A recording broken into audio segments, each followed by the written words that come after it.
Voici toutes les infos qu'il y a à savoir pour le rassemblement de septembre avec l'équipe d'Algérie. Voilà, dans cette vidéo, je vais tout vous expliquer, comme ça vous serez à jour et vous allez rien louper.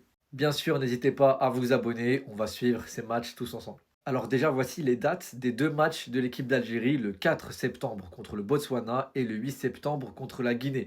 Comme on voit juste ici écrit, World Cup qualification, ce sont les qualifications pour la Coupe du Monde 2026.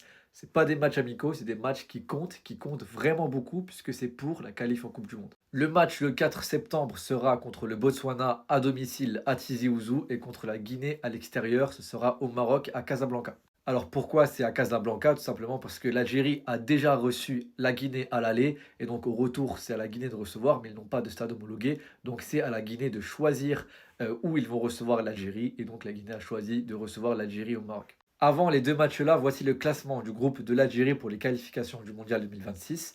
Donc après 6 journées, je vous rappelle qu'en tout, il y aura 10 journées. Donc après deux matchs-là, on sera à 8 journées. Il ne restera plus que 2 ensuite en octobre. Donc on se rapproche de la fin. On est vraiment dans la dernière ligne droite des qualifications. Donc l'Algérie est actuellement première de son groupe avec 15 points devant le Mozambique qui ont 12 points, donc 3 points d'avance sur le deuxième. Je vous rappelle que seul le premier se qualifie automatiquement pour le Mondial 2026. Le deuxième passera par des barrages et les quatre autres sont automatiquement éliminés. Est-ce que l'Algérie peut se qualifier au Mondial 2026 dès septembre sans passer par les matchs d'octobre? Alors oui, c'est possible, mais dans ce cas-là, il faudrait avoir deux matchs d'avance, donc au moins 6 points d'avance, même un peu plus d'ailleurs hein, pour être sûr.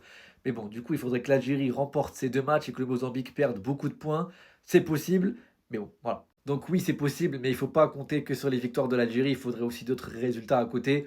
Donc en tout cas, le plus important, c'est que l'Algérie reste devant à la fin de ce rassemblement. C'est ça le plus important. Je pense plutôt que la qualification officielle mathématique se jouera plutôt en octobre. En tout cas, il faut que l'Algérie garde cette avance qui est très précieuse. Khair Inch'Allah, et bien sûr, on espère deux victoires.